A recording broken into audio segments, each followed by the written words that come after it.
welcome to the Cārvāka podcast. This is your host kushalmehra.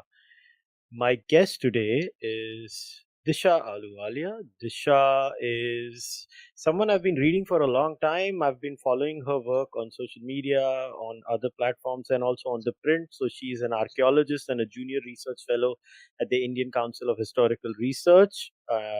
Disha, welcome and thanks for coming. Thank you so much for having me. So today's podcast is going to be about archaeology, about the Indus Valley Civilization, or maybe things after and in and around the Indus Valley Civilization. So maybe we'll start over here, Disha. This is your first time on the podcast. So could you tell everybody about your journey? How did you get into archaeology? What got you fascinated about it? So it was an accidental thing. Like I didn't plan. When I was in school, I had no clue what archaeology really entails. Like I've seen movies and I've heard about it. The general notion of Indiana Jones and whatnot, but I never really bothered to get into what exactly archaeology is. And I think many of us usually don't, who are not, in the profession. It so happened that I started bachelor's in DU, Daulat Ram College, history honors. Um, and it was my first class, which was on human evolution, and it was very intriguing.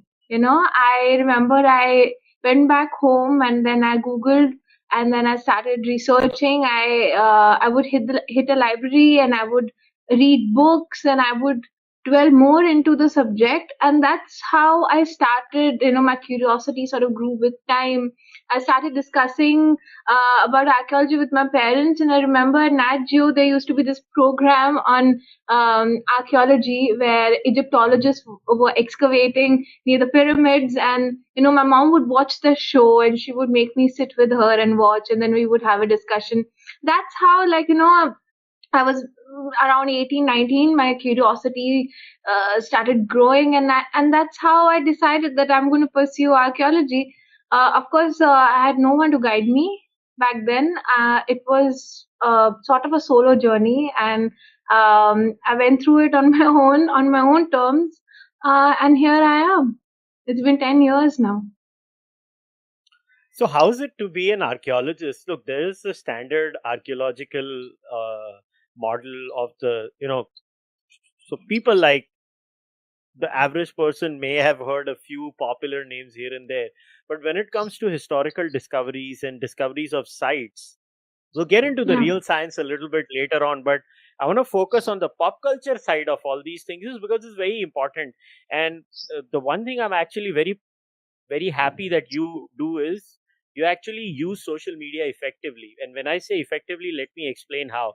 You actually are one of those rare people who are from a scientific background who actually knows how to do the new thing, because most scientists, the image of a scientist is, I am a nerd, don't bother me, I'll write my paper, I'll publish in a journal with X impact factor, he will count the impact factor, then this is my Google citation, this is my Google scholar number, this is my Google citation number, and that's about it, and I move on. But that's not how science is done, which is why Neil deGrasse Tyson is someone who's very popular. But there is also a side in science reportage where, I don't know what word, there are quacks, there are Mhm. there are people who are not quacks, but they may not be representing the entire picture. So that the quacks are not the dangerous ones. The dangerous ones are not the quack, but they may not know the subject very well, and then they are the ones who are popular under the garb of popularizing science, are saying a lot of things. So do you think maybe as a community, the scientific community itself has failed in the messaging bit? Of course, of course. I when I was a student, I'm still a student actually, but when I was just starting out in archaeology, I was an outsider. Like I had no clue what archaeology was. Never excavated a site.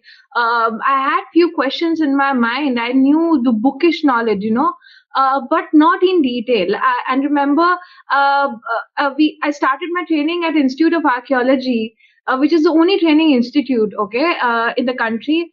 And all of my colleagues, all of my batchmates, they were so well versed with the findings, those MCQ questions. You ask them and they will get everything right.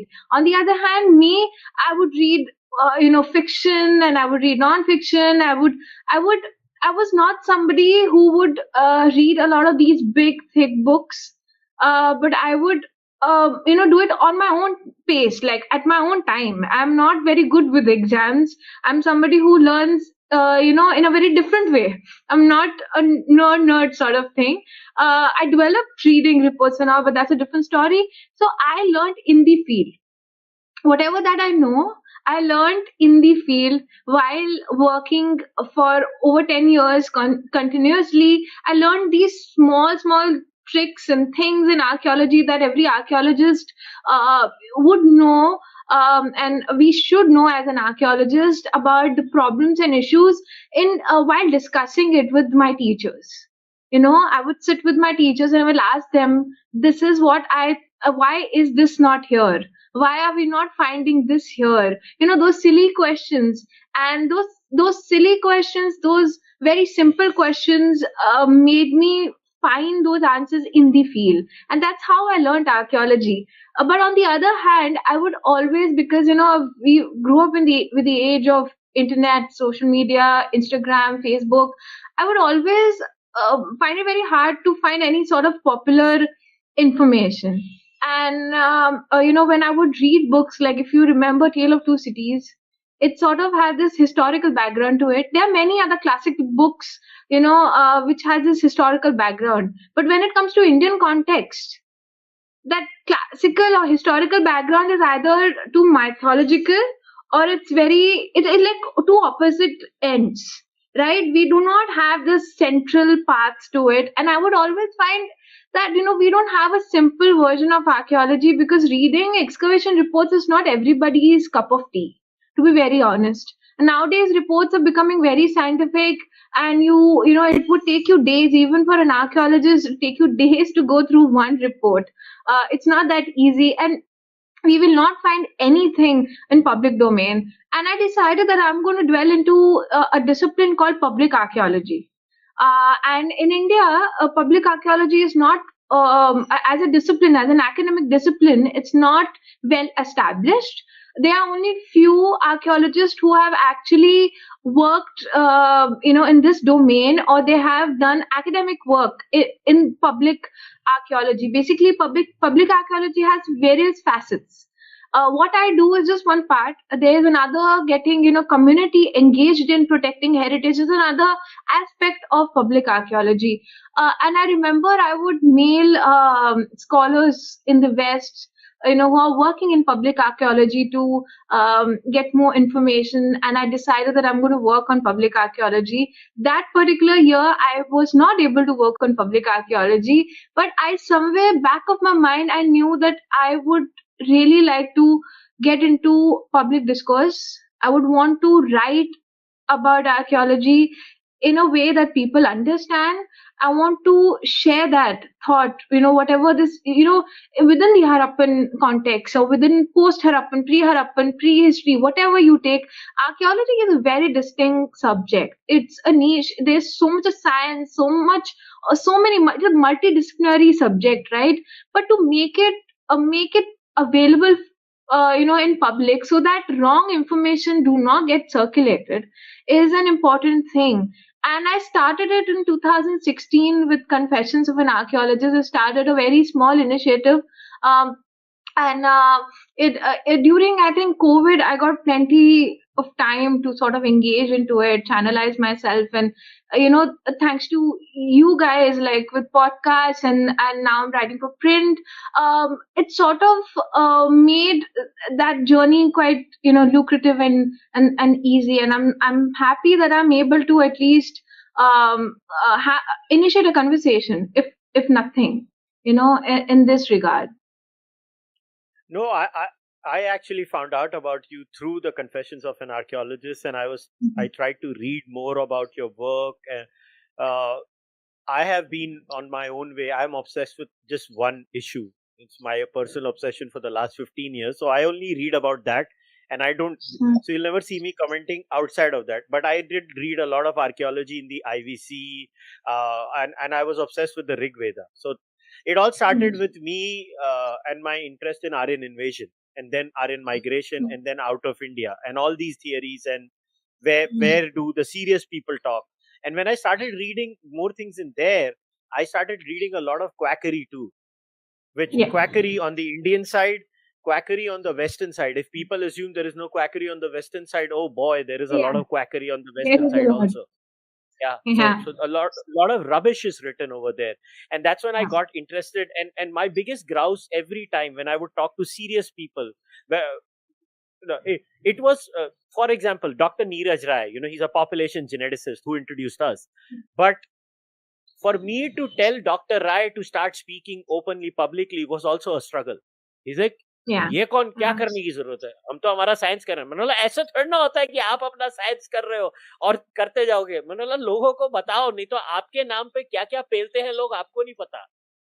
Yeah. People True. peddle a lot of rubbish on your name. Yeah. They assume you imply this, they assume you imply that, and a lot of theories are peddled. Now maybe we can focus on IVCs, because I think you're currently excavating in Rakhigarhi, right? Yeah, we just finished. It was my second season. Of course, Rakhigarhi has been excavated multiple times. We just wrapped up. I think it's just been a week that I'm back home after 4.5 months of excavation. Yeah. So how does it go? Like how does the average day of a excavation expedition work? Like when you guys go, how do you guys manage? I'm just fascinated by the process. So क्या होता क्या है? So actually, we were staying in tents, and our tents were stationed at one side of one of the mounds. So if you know about Rakhigarhi, and those who don't know, I just want to say that Rakhigarhi is a very big site. There are 7 mounds. Together, they make up the Harappan city of Rakhigarhi. And out of these 7 mounds, 3 mounds are protected by Archaeological Survey of India. So in one of those mounds, there was a space in the corner where we stationed our camp, and we would have these makeshift, temporary mess where there would be like 1 or 2 cooks who will cook for us breakfast, lunch, dinner, and then usually we start early. During summers, we started like about this time the temperature, oh my god, I don't know what happened, climate change is real. It was really difficult for us to manage, because by 8 o'clock it would be really hot, and I had about 20 research students, and they were all trainees. It was their first excavation. It was so difficult to manage fluctuations in temperature with them, but we would usually start about 7:38, and then we would work till 12, and then we would break for lunch, and then we'll resume around 3 or 4, depends on how much, we need to complete 8 hours of work, because we engage local residents with us. So and we pay them daily wages. So 8 hours is what we have to make them work with them, and not beyond that. So we finish our work 8 hours, and we divide those 8 hours into we exclude the lunch break, and then we 4 hours usually pre-lunch and post-lunch. We can always shift. We can always do it as per our convenience, but usually it's 8 hours. And then post excavation, it's not that our work is over. The digging part is over. But then comes the part where we have to record our daily findings. So we find a lot of antiquities. Now, antiquities is something like culture material that we find, be it pottery, be it any figurines or any art object or beads or whatever, or anything, any artifact that we find from the excavations separately, it's recorded. So pottery goes into the pottery yard, which is in open, and so every day daily pottery is put in grids, and then it's recorded in registers, and then antiquities are carefully recorded separately, and then comes the part where we record our samples. So everything, like we have to finish our recording. on that very day, because if we don't do it, we are humans, we forget certain things, and small minute details can just skip our memory. So we record everything on that very day. And if you like, I had a team of 23 students working with me, so the work was divided, and it was yeah, so that's what we do. And then we start our work again the next day, and then we continue our documentation, which includes photography, which includes drawing, illustrations of everything, and various other methods that we use. So our work basically, we start in the morning, and we what I do usually, and what I have learned from my seniors is that I pre-plan the night before what I'm going to do the next day. So we will always have daily briefings in the evening, for at least an hour, where each trench, each square, we'll go in detail as to what needs to be done the next day, because we need to finish our work in a limited period of time, and we need to get results as well. So it's a very rigorous process. The only time that I get free at site is when I come back to my tent, and I change, and then I have either a cup of coffee or tea. And then because students are still working while I'm doing all that, they will keep coming, and they will keep they'll have their doubts. So it's a continuous process. So we'll finish our day about 11. Sometimes we finish our day about around 12, and then start again.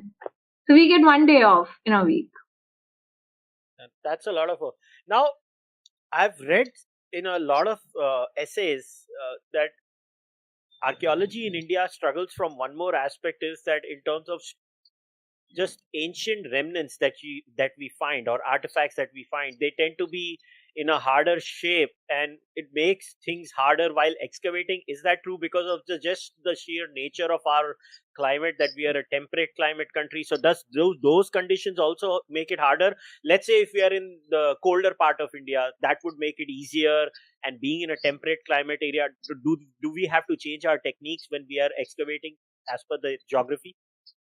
Yes, we do have to change our techniques, and we do have to alter our methods. But what happens is that in every part of the country, it's not only north and south, within the northern half also, like, I'll give you an example of Sinauli, a site where I've excavated.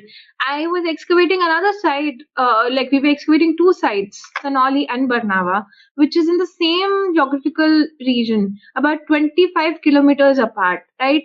But at Barnawa, the sediment was very different. It was much softer, it has more silt, and it was easier to excavate. Like, I could excavate with just a trowel. And the pickaxe will not cause a lot of damage. It will not cause a lot of damage. But Sonali, the sediment was so hard. It was so hard, it was like a stone. It was literally like a stone. So we really had to get new tools redesigned, so that we excavate the burials of Sonali, because we will. It was very difficult to use our, knives, trowels, pickaxe, our scrapers. कुछ चलता नहीं था, because there's a lot of the composition of soil was that there was higher percentage of clay. So clay, when it's exposed to sun, it becomes harder and it starts cracking, and that would cause a lot of issue for us. So we had to change our tools. We redesigned tools only so that it's easier for us to excavate. We use smaller tools. We would spray so that the soil gets a little moist, and we then are able to scrape it off. So it's not only a very like north, in Himalayas, the sediment is totally different, and there the methodology is changed. It's everywhere. It's sort of like in a micro landscape, things change. So it depends on the sediment that you're dealing with, and that's what we need to understand. Like, for instance, at Rakhigarhi, when we started excavating, the sediment again was very different. The soil composition was little different.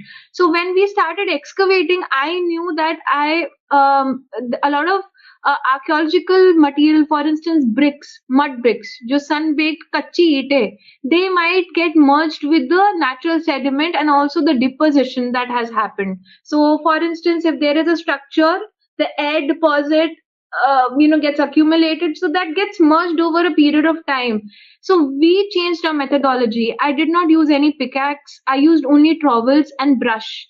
So everywhere, in every part of the country, in smaller groups also, in micro level also, we need to understand how our sediment is and then tweak our methodology. Like underwater archaeology is totally different.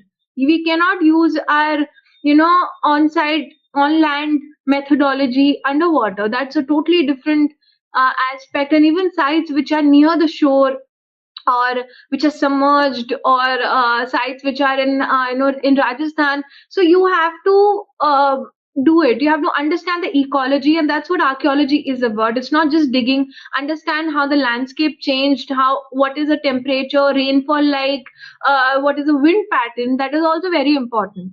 So we have to like do that sort of brainstorming also while excavating.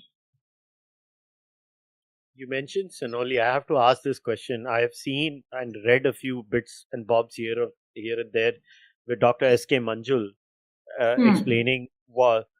And then I saw a detailed presentation. I couldn't read his papers because they're all in Russian. I'm talking about Dr. Semenenko.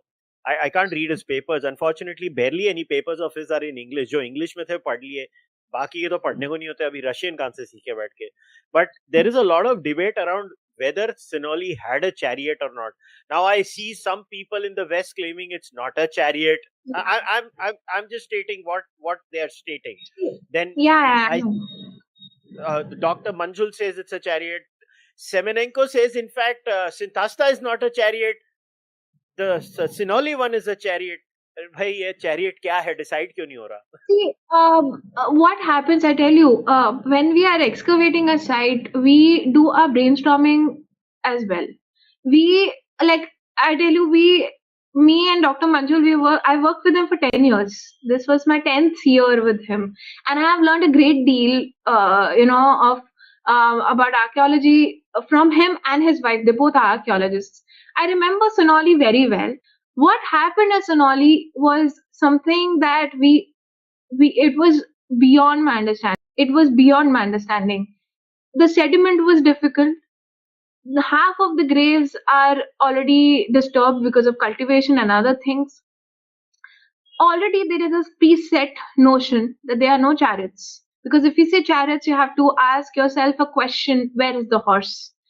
So when initially, because we had the same camp, people living in one camp, we would have discussions, and I would have conversations with Dr. Manjul and his wife. They both were co-directors of both the excavations. I remember sir saying that, I think there is something different that we are excavating at Sinauli. It's just not burial, because initially there was this one skeleton, the first skeleton that they had excavated, and then slowly, it was a very slow process. They started mapping out only the copper objects wherever they were being found. So they chose the methodology where we would only trace the elements and not remove them. What usually happens in archaeology is people want to dig deeper, and on the horizontal span, how they are spatially distributed, the artifact, the small evidence, the features, that is also a very important aspect. So they started to note those expansion of those features that they were finding, and then they stumble upon these 4 pipes which were together. Okay, and then that pipe was very intriguing, and I remember having elaborate conversations. And Dr. Manjul is an artist also, he's a painter. He would draw, and then he would give his hypothesis, and he'll be like, this is what it should be this, it should be that. Nobody thought of chariot at that point, because it's been like जो चीज है नहीं तो उसके बारे में हम कभी कभी सोचते नहीं हैं. And it was always said that Sinauli is a late Harappan site, which of course a lot of archaeologists always had a doubt. Even it was not written in academic papers, but many archaeologists have voiced their concern that maybe Sinauli is not late Harappan. It was accepted, however, for a very long period of time. And then, suddenly they changed the methodology the moment they found those four pipes. They started expanding in a different way. They started digging in a different way. And the story changed when they found the first wheel. Okay. And it was not that in the trench, in the field, the whether it's a cart or a chariot was not tested. The See, archaeology में एक चीज, one thing is very important. You need to understand that you can't hide a lot of data from the trenches. A lot of story is always remain hidden in the trenches. So if we have cut a part of that particular vehicle to make it look like a chariot, the section behind it will tell us the story, because we end up excavating behind that also to trace if we find similar evidence or not. But the wheels, the wheels are angled, the space between the two wheels, and the way the chassis is, the way the axle of the wheel and the D-shaped frame is made, it is nothing but a chariot. It is not a large vehicle, because आज भी हमारे देश में cart use होते हैं. मैं राखीगढ़ी में 4 महीने से थी, and I have only seen carts being used for the small, domestic related, field related work. You see the way cart is made.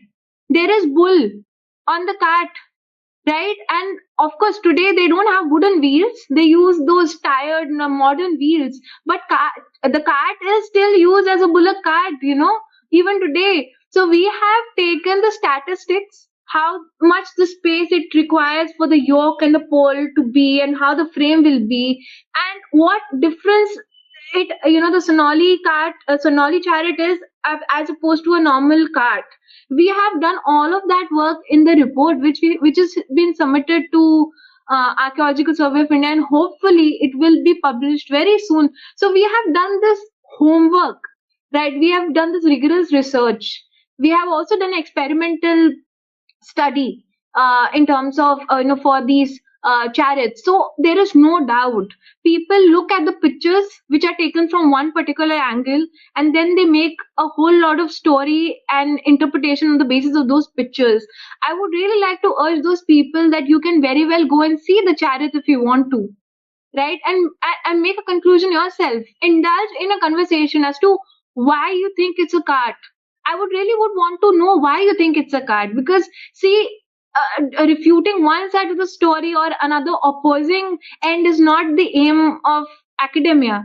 I would want to sit with them and those who say it's a cart, and have this discussion. And if they are not convinced at the end of the discussion that it's a chariot and not a cart, then and I'm very convinced they will be, because the moment you see that the physical evidence yourself, you will be convinced. I don't have to go out of my way to convince you, in this regard. I think Sinauli's evidence and the chariot, they themselves will tell you the story once they are in a museum, and then they are, hopefully soon.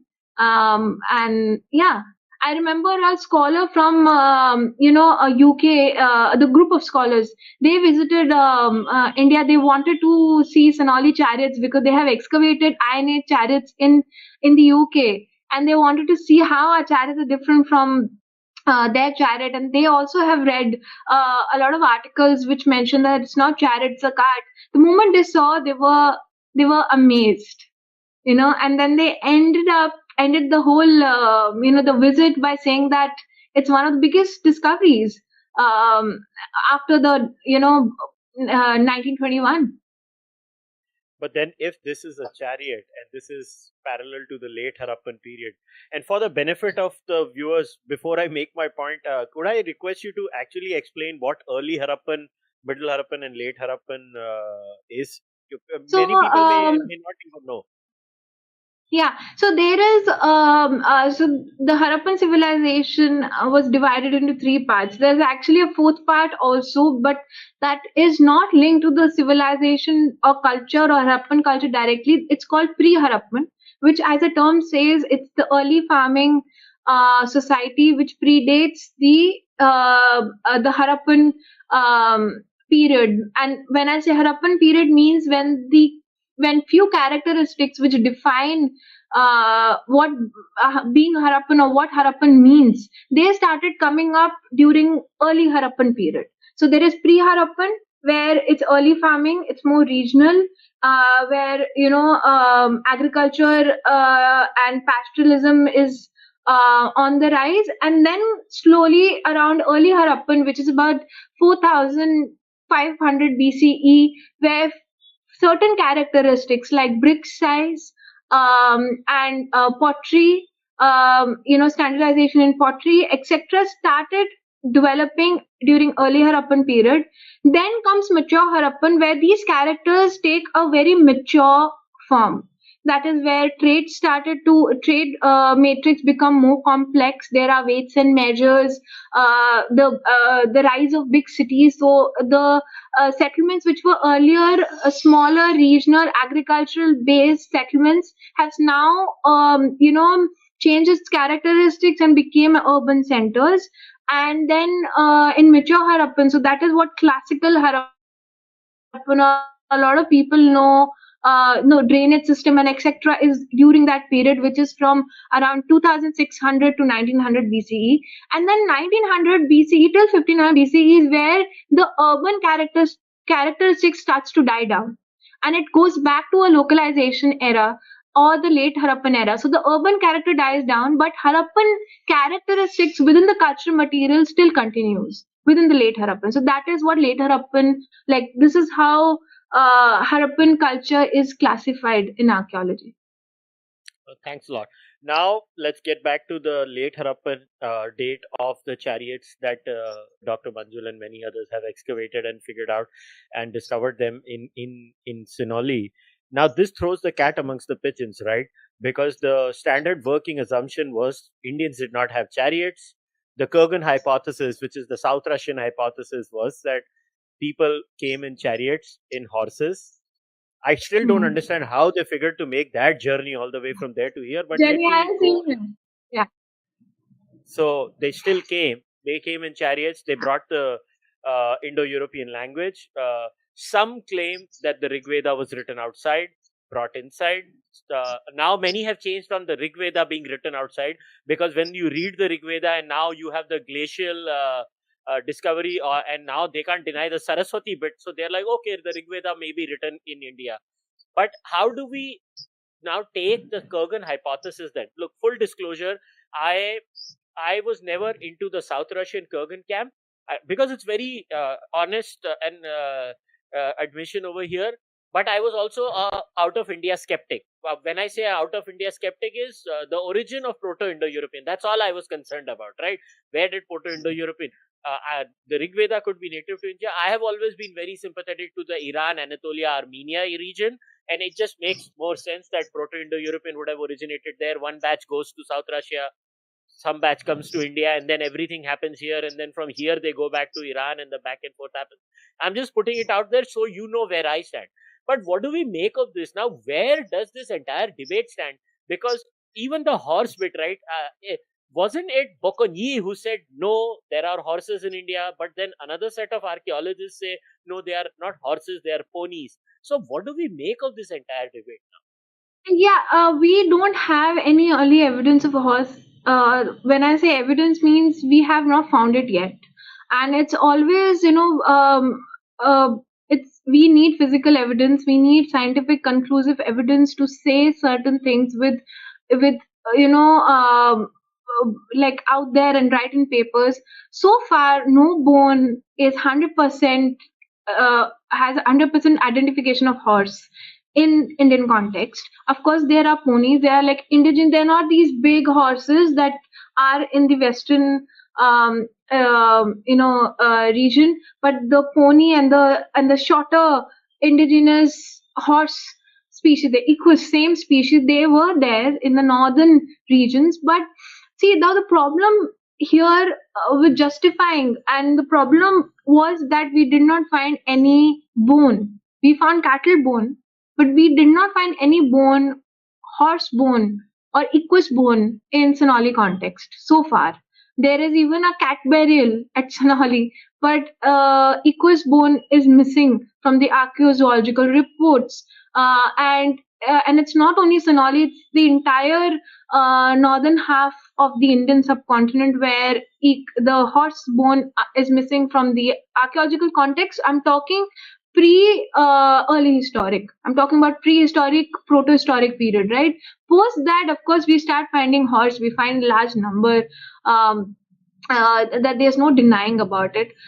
See, when people say that chariots and horses are coming from outside, and there was, of course, Asko Popola who wrote a paper, and I remember reading that paper and laughing. And Asko Popola is he's a senior researcher. He has done a good work also. It's not that his credibility is very low and he like one can question his standing, but when he wrote that paper he contradicted himself in that very paper multiple times. And I have read that paper many times when I was preparing, when we were working on the report, and we are also preparing few papers on Sinauli. And like it really amazed me, like how can one make a come to a conclusion that just because it does not fit in the set narrative, a certain discovery is not fitting in that narrative. The discovery itself is negated. It's not how it works. Archaeology का काम ही ये है that new discovery will change the narrative. You should not keep a set narrative for a long period of time, and Sinauli excavation is telling us to do exactly that. The methodology which was not in place pre-Sinauli, the way we lifted those chariots and those burials was it was another aspect which was not attempted before. So there are a lot of new things that were, that we had done on site and off site. So it's time that we ask ourselves question: if the migration, or the theory that people keep pushing, that the chariot riders, the horse riders, they have migrated towards the subcontinent, especially to Ganga Yamuna Doab. I want to know that it's in another aspect. It's also possible that technology migrates faster than people do. Cultural traits, fashion migrates faster than people do, right? Goods migrate faster than people do. There is a limitation to archaeological investigation also. That's why we need a lot of other scientific analysis, such as our isotopic analysis, strontium analysis, DNA analysis, to help us build the picture, add more data, the layers of data to our story. Material culture in today's time and age is just one aspect of understanding archaeology and distribution of people. People I'm talking about, not goods. So we need to also understand that Homo sapiens, like, we are very dynamic in nature. We cannot be limited to any particular theory because somebody thinks it is true. That is the reason why a lot of these theories are now outdated, and they need to be revised by keeping Sinauli as a solitary example in the map. If you Google the map of early chariots, you will not find Sinauli anywhere. It's time that we initiate these conversations, come on one board, and have a conversation as to where we can place Sinauli today on a global, on a holistic or a wider global perspective. Where in the Asian world, where can we place Sinauli? And to be honest, we do need that sort of interaction now. In order to eliminate a lot of bogus research and a lot of unproved claims, we need to come together and we have to have these discussions. We need to rewrite a lot of stories that have been already written, and I think it's time. And there's always change. One cannot deny. By calling it a cart, you cannot shy away from the fact that you also found weapons in the burial. Okay, we also found coffins, legged coffins. How can you, how are you going to, put those evidence in the broader context? Because it was also said that Indians were peace-loving people. So we have a hilted antenna sword, which is very heavy. You have daggers. How can you justify? You have to talk about that also. It's not only chariots. And I think we need to find more example. One example of one Sinauli excavation or solitary example at one site is not the answer to a broader problem. It requires a lot of on-field research also now. We need to reevaluate a lot of things, especially in the Ganga Yamuna Doab, which has been ignored largely because we have either focused on Ganga plain or focused on Harappan civilization. I'm talking only in the northern half. So we have ignored this major chunk, which is very important, which is bridging the two major rivers. Yeah.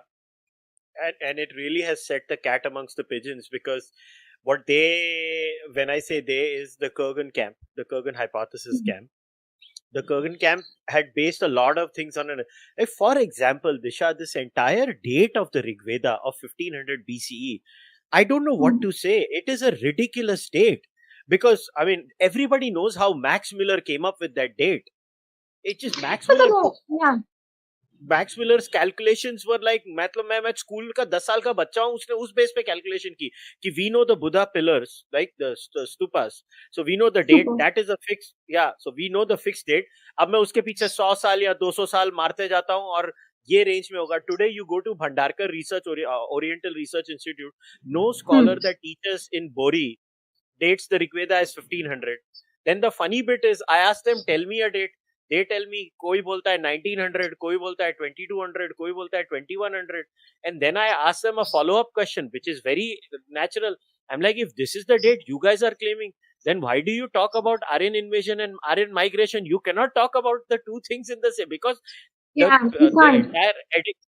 can't, because if the 1500 date is false, then the entire Aryan migration edifice falls. I mean, उनका तो पूरा कारवा ही 1500 BCE पे बैठा हुआ है, and I'm not making this up. Yeah. See, 1500 BC के साथ और problems भी बहुत है, and I'm working in that area only for my PhD, and I've been working in that particular time frame for almost 6-7 years. इतना कम काम हुआ है, I have no proper dates to make an inference or interpret any culture material. Bhagwanpura का date है 1300-1400 date गया है period 1B का. Of course, period 1A, which is late Harappan, will be little earlier. We have multiple sites which have overlap of late Harappan and PGW. The Deri hai, Medina is recently excavated. There are so many other sites. But the problem kya hai ki we have not gone in depth in analyzing the culture material to an extent where the counter questions can get an answer from the excavation report or get an answer itself. It's very difficult. There's so many gaps within the research that it's time that we focus on that particular area also, or what, that's one part. Another is that you're absolutely right. If we place Rigveda very early, about 2200, whatever date, we have a lot of other questions within the archaeological chronology that has been set. That then requires altering. I've read a paper which was written by Dr. B.R. Mani. He was one of the co-authors on the new dates of painted graveware. And for those who don't know, PGW is what Lal Sahab has claimed that in time and space was linked to Mahabharat, right?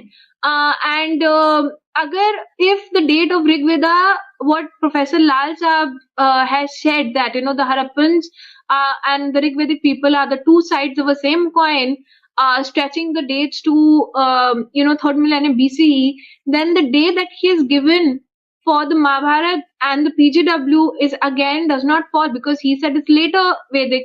So, kahin na kahin, there is going to be counter questions. They're going to be, then we need to reevaluate. And I tell you, because I'm working on PGW, of course I've excavated Harappan sites, but my main research is with PGW.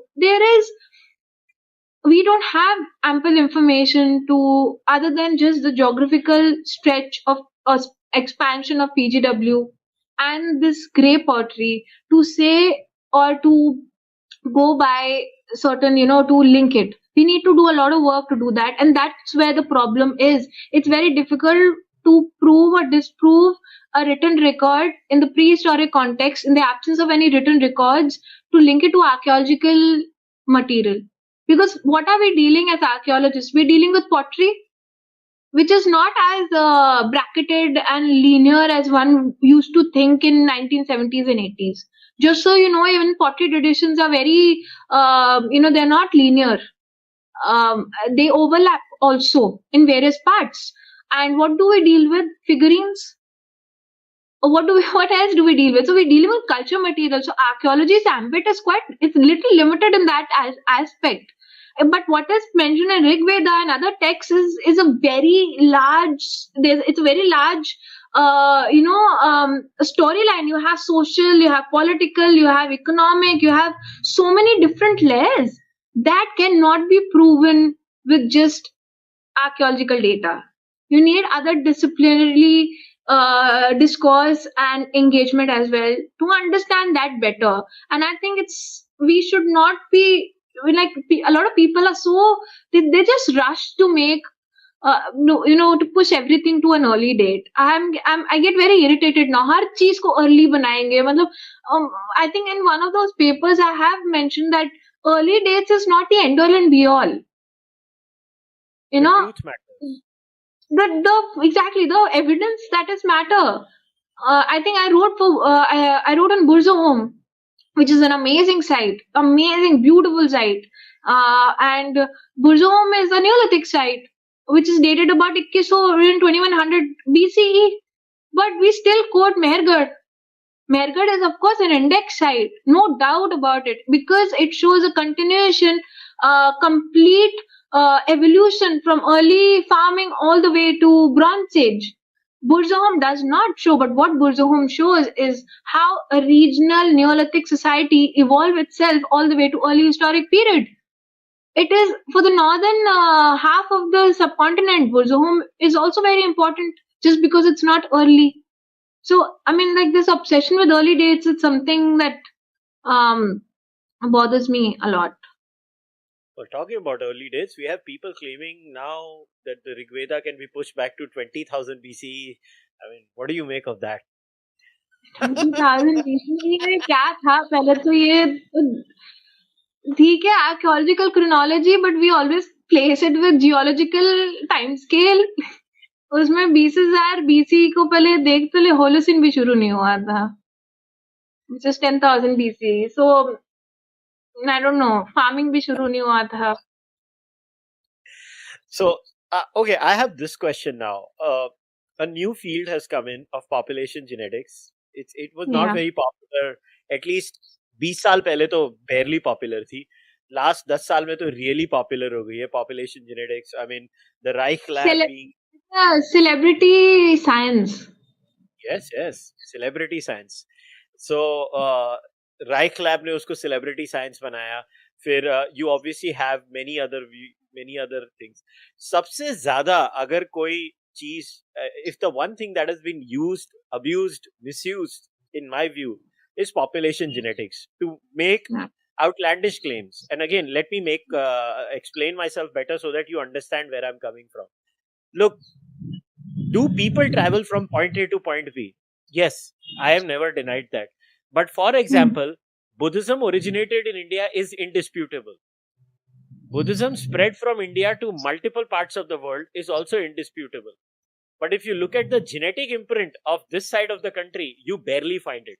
So the travel of the transfer of memes does not have to overlap with the transfer of genes, is what I'm trying to say. And I could give so many more examples like this in the past where memes and genes don't transfer. So this entire obsession this time the step DNA came. Now Rigveda has to be 1500. Why? Because we have to have that. Otherwise we cannot prove it. And then I read one paper after the other from archaeologists and they are never certain. The way people who just give one population genetics answer after the other. And then if I question them, they'll call me a quack. I was like, अरे मैं तो OIT doubter हूँ. मगर मैं कैसे quack हो गया? तुम क्यों नहीं हो quack? See, yeah, it's true. I mean, like, you've got it absolutely right. That's how we have major issues, when it comes to DNA and ancient DNA.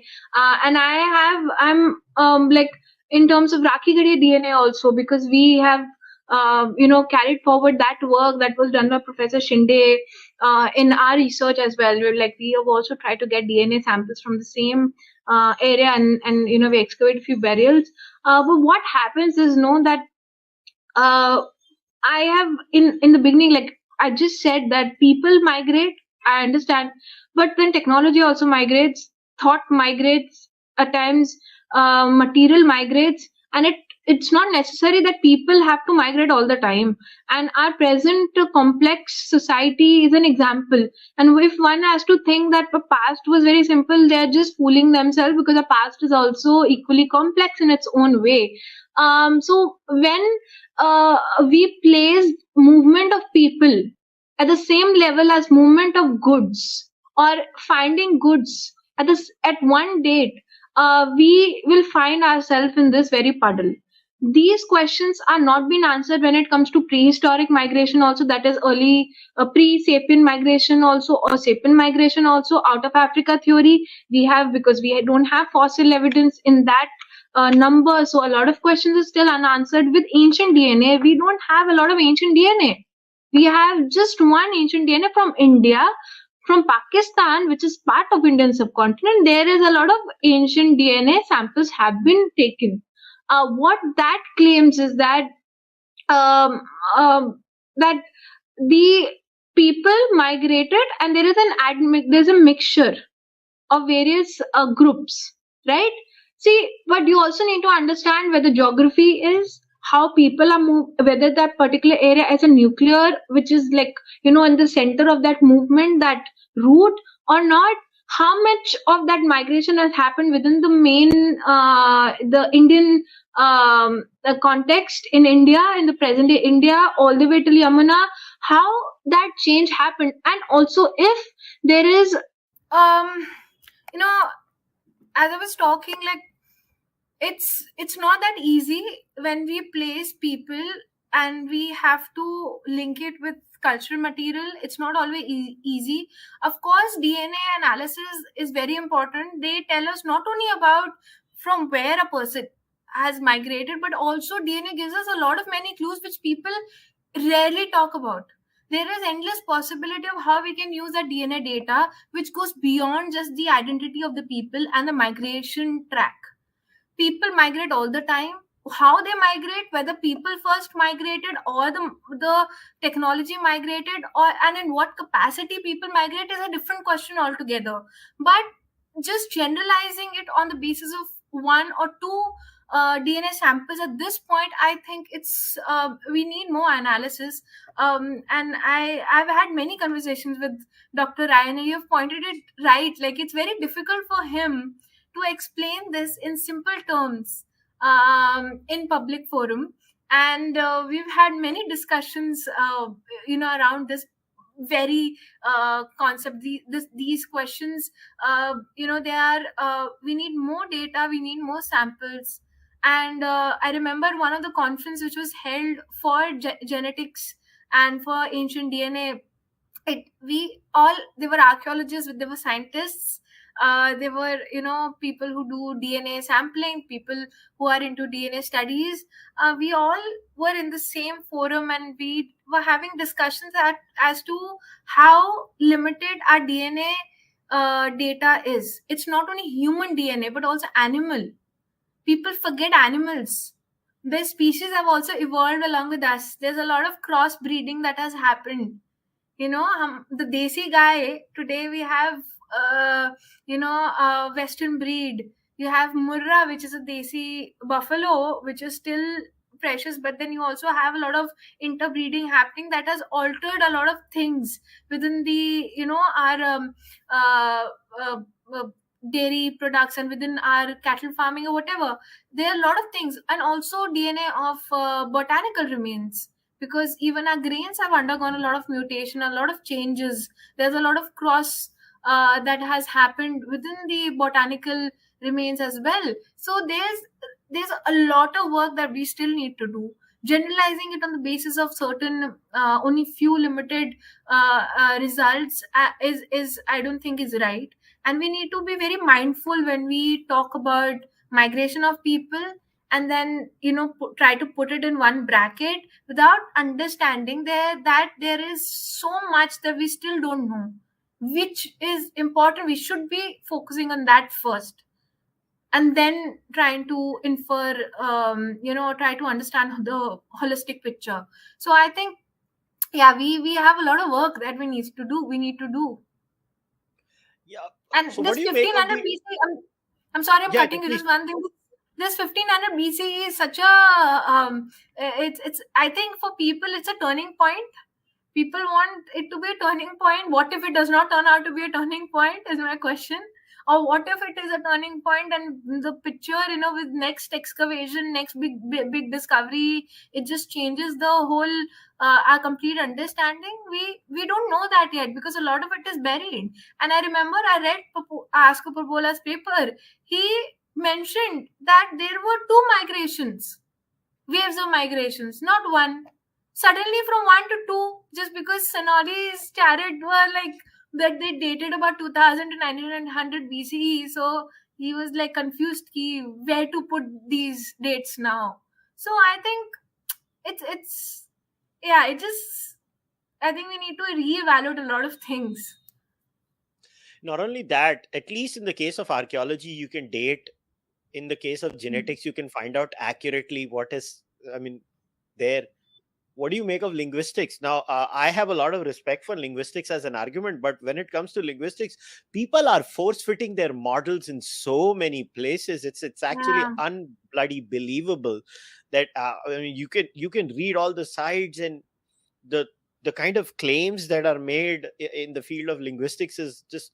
But and people, the reason, like a lot of my friends are always, they get shocked. Why is this whole Aryan invasion thing so charged up issue in India? I was like, have you seen how it's weaponized in India in the yeah, socio-political discourse? Then you'll know. I was like, people like me don't care. I mean, how does it matter where my answer? I mean, we're all from Africa for all I care.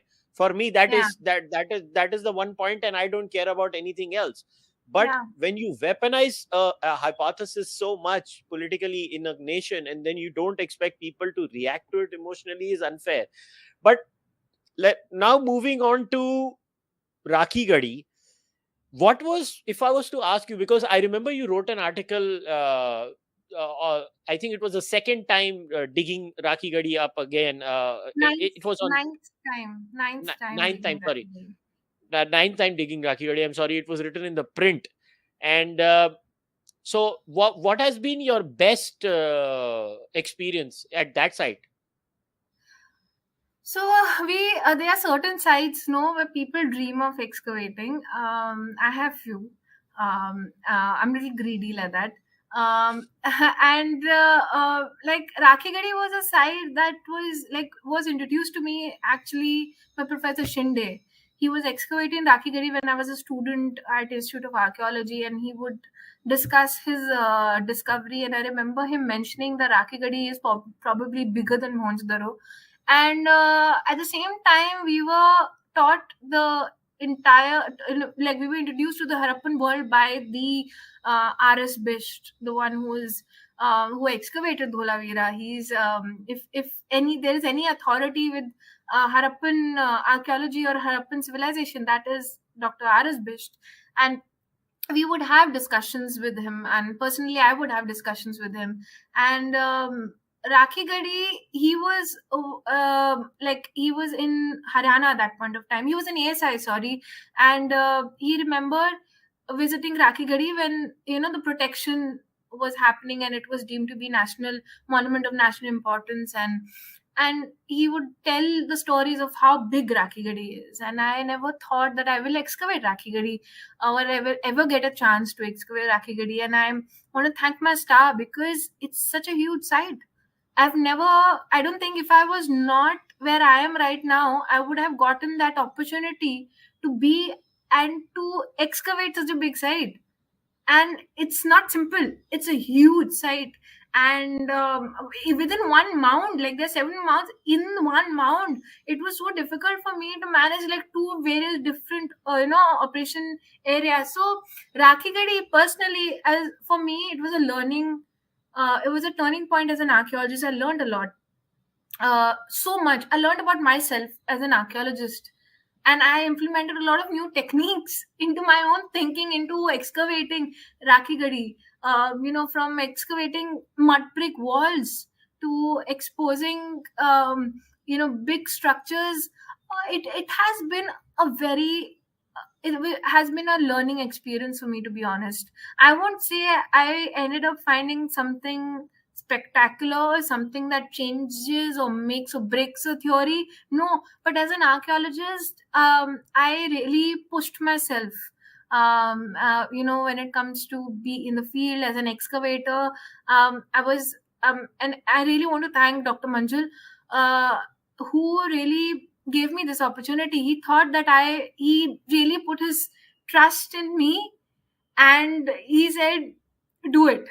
And he would be there on call whenever I would call him, because he is holding such a high post in ASI. He was not able to be on field all the time, but he put that blind trust in me, and that was like, kande pe boj. Like, I had that responsibility on my shoulder. I won't say boj, it was a responsibility on my shoulder.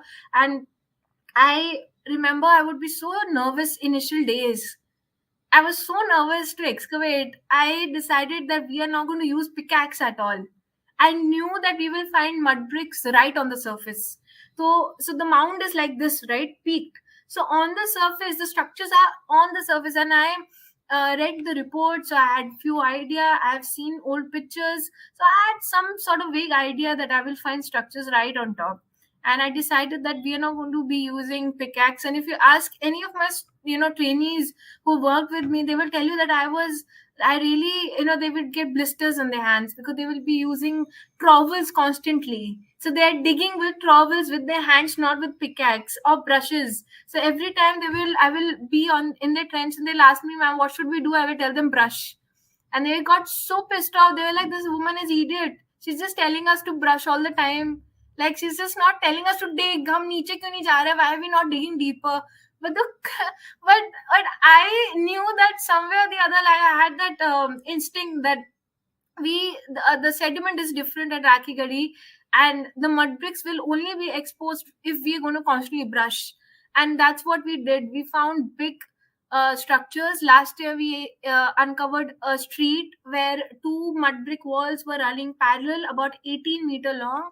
On another side we found drainage system. This year also we found big structures. So the structures were quite big and all mud brick. So it was a very learning. It was a amazing experience. Like, I really pushed myself. Like, you usually have your teachers to tell you, or when you're a supervisor, you would have your gurus or your seniors, your boss, to tell you, this you should do, and you remain in that sort of mode that somebody is going to tell you, "Acha, theek hai, dig karte to karte hai." You will not use your brain. Rakhigarhi, of course, I have had, I have, um, uh, I supervised many sites before and independently. Like, Dr. Manjul is not somebody who will always be, dominating, or who will always be around me on my head. But Rakhigarhi somehow was a very different experience for me. So personally, I learned a lot. Awesome. So before we wrap up, what can we look forward for in the next few years from Indian archaeology? And maybe what are you working on? Are there any new projects in line? Is there a book in line? What do you Yeah. plan? So I have my PhD to finish this year. So that's my number one priority. So I've started writing my thesis, and as soon as I came back from the field. We are hoping to restart Rakhigarhi soon, maybe in January. The 10th season and third season for me. If I finish my PhD and submit, and I have a book lined up also. And I think a lot of people misunderstood when I, in another podcast, I said something about my book. The book is basically about archaeology. It deals with the particular the strata or the cultural phase of archaeology, which made me fall in love with archaeology, which taught me a lot, PGW. And a lot of it also, of course, since PGW is there, you will have a little bit of the epic, but it is about how archaeologists work and how archaeology of the northern half of subcontinents look like post Harappan, and also there's this transition that happens from Harappan to the later early historic period. It's basically a book which will have a lot of archaeologically focused work, nothing else. So yeah, I have that as well lined up. Great. So hopefully by next year, I'll the book will be out soon. Let's see. Great. I look forward to reading that book. And for for young people who are wondering what PGW is, that Yeah. Disha is talking about, that's painted greyware Painted culture. grey Right? ware. या painted grey ware culture होता है, और Google कर लेना तुम लोग, अभी मेरे को वो बैठ के 10 मिनट में समझाने नहीं वाला. But Disha, it's an absolute pleasure to talk to you.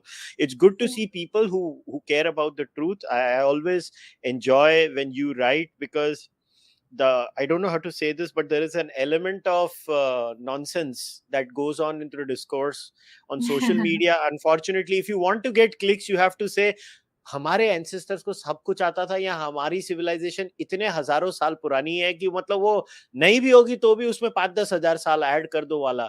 And then there is the other side from the west कि इंडिया से कुछ अच्छा हो ही नहीं सकता, इंडियंस पूरे इनकेपेबल टट्टू थे, इन्होंने कुछ नहीं किया, ये लोग को कुछ आता नहीं था, हमने बाहर आके सिखाया. सो unfortunately, in these extremes of both trends, I think there are a lot of good things that are missed. So I'm glad there are people like you. So keep doing the good work, and I wish you nothing but the best. Thank you. Thank you so much for having me. It was fun talking to you. My pleasure. So guys, we'll wrap it up. But before I wrap it up, once again, in the description, doesn't matter if you're listening to the audio version, in the description, you'll see Disha's social media handles. So go follow her on the different platforms that I will leave the links to. And please support the Cārvāka podcast. Look, the idea of doing discussions like this is, I could easily call someone who makes fantastic claims like our civilization is 20,000, 25,000 years old, and make you feel good and get tons of clicks, make shitloads of money, show you ancient aliens, show you energies where none exist. But let me tell you, it is all bollocks. So I don't sell bollocks. I try to get to the truth. And this is why I have discussions like this. So please support this endeavor. Become a member of this podcast. That's the only way this podcast runs. So if you're on YouTube or on Patreon or on Fanmo, like the video, leave your comments in the comments section. If you have any questions, you can always reach out to Disha. She's more than happy to answer your questions on social media, especially on Twitter too. And you can buy the Cārvāka podcast merch. I'll see you guys next time. Until then, namaste. Take care. Bye.